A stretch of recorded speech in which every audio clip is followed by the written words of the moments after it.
going to start you off with a little offensive line talk, Major. There you go. Looking at what they've done this year, the ability to run the ball that you guys have had, and then I think they've only given up 1 sack. Can you kind of give us your assessment on them through 5 games, kind of what you thought, better than you thought, that kind of stuff? Very, pleased with the stats. The numbers speak for themselves. Just pleased with the way that those guys have worked together as a group. They're developing their mentality as a group day in and day out. Having that mentality as an offensive line, you're only as good as your last game. Rushing stats, tell a lot in terms of how you're dominating the line of scrimmage. Sacks given up is another stat that tells a lot in terms of how you're working together in pass protection. So it speaks a lot of Derek, too, in terms of getting the ball out in the backs, wide receivers being open. Sacks is kind of a team number, but I think those guys have done a great job.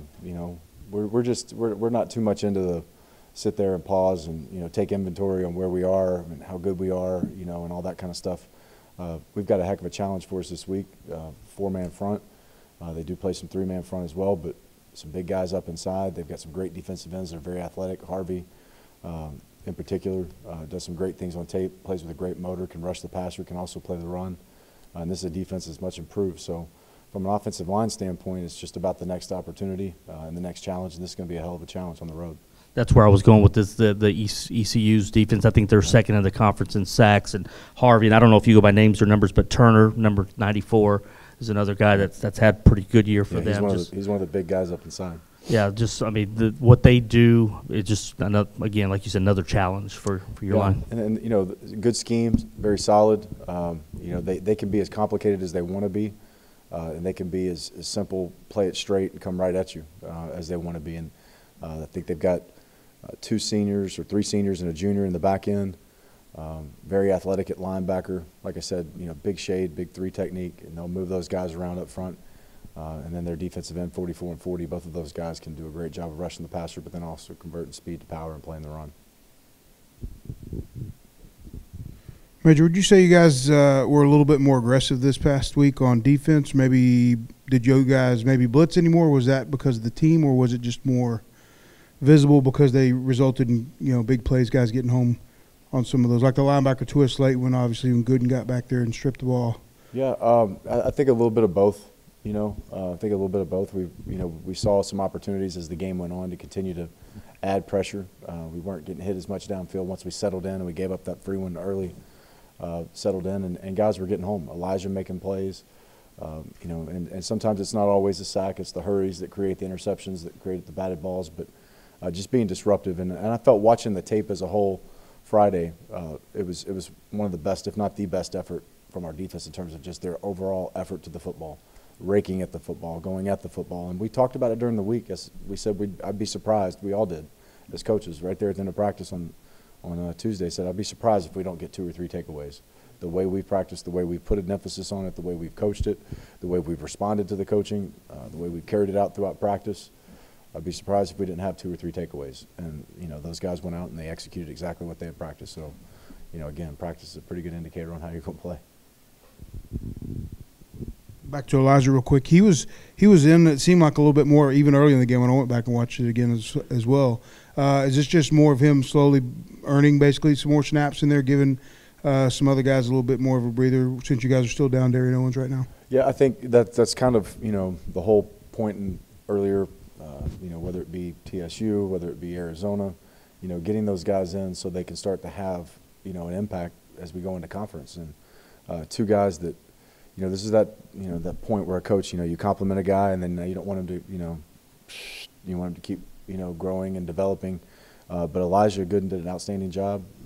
David Anini took a step forward, and so that's something that we need. David to be able to play that field backer position with Emeki and Leroy and have more depth there, and have more depth at linebacker as Roman and Austin and Darian's coming back this week. So to be able to have, running 3 or 4 of those guys at those positions where you normally play 2 can allow you to stay fresh. Major, each year with the guys that aren't on scholarship that you give scholarships to, it's kind of a fun deal that you do, and each one of them seems to have a story how they got here or what they went through. I was curious with Roman Brown.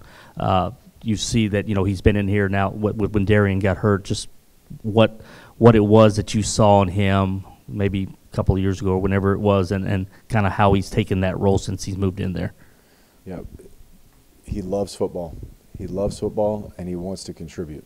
You know, those are the two biggest factors. I think just seeing him from afar as a coach, you know, no different than any other coach. Just, you know, he loves the game. He's a big Philadelphia Eagles fan. I mean, he lives and eats, sleeps football, football, football, football, football. He loves it. I mean, he knows who the third string wideout is for the Arizona Cardinals. I mean, he understands it all.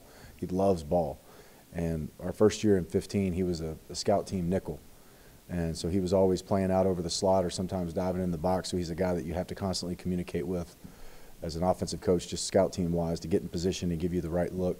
And he's a guy that you can just make eye contact through the face mask with out there on the field. And he understood exactly what you wanted as a coach and where he needed to be on a certain play and the look he needed to give you and the effort he needed to give you. And if we needed to rerun that play again because it was a skewed look, then you know, he got it right the next time. And so he loves football and he wants to contribute. And so that's how he contributed in 15, 16, 17, and here we are in 18. And it's just his passion for the game and wanting to be a contributor on a team. He's worked himself into that opportunity and that role.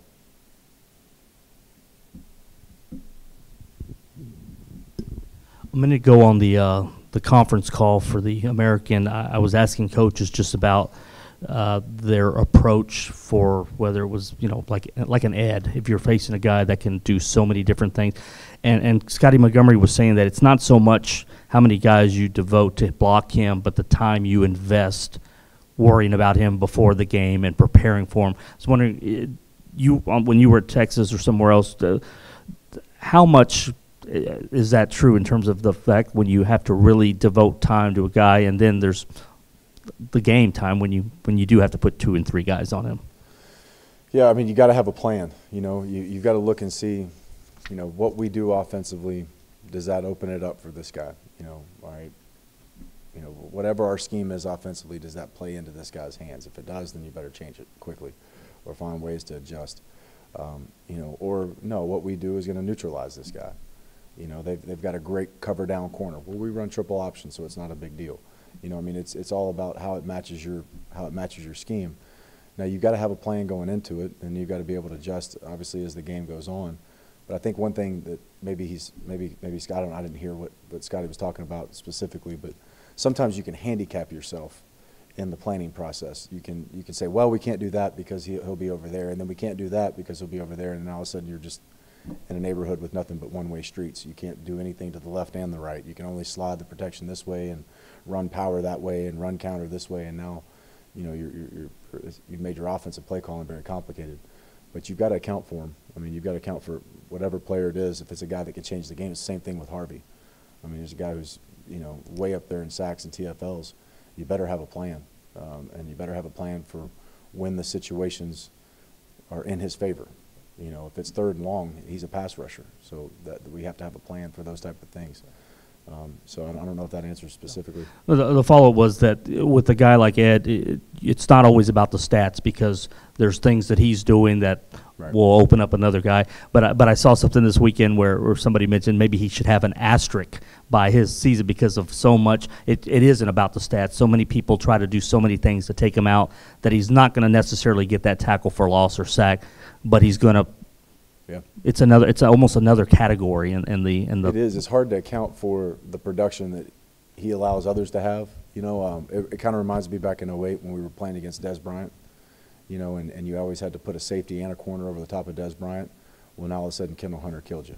You know, and so sometimes maybe he doesn't walk away with 12 catches for 200 yards and 2 touchdowns, but he shapes your secondary and your run support away that you get bled for 150 yards on the ground, you know, and maybe that's his impact. So, yeah, there's certain things that you know, players like that can create issues. Is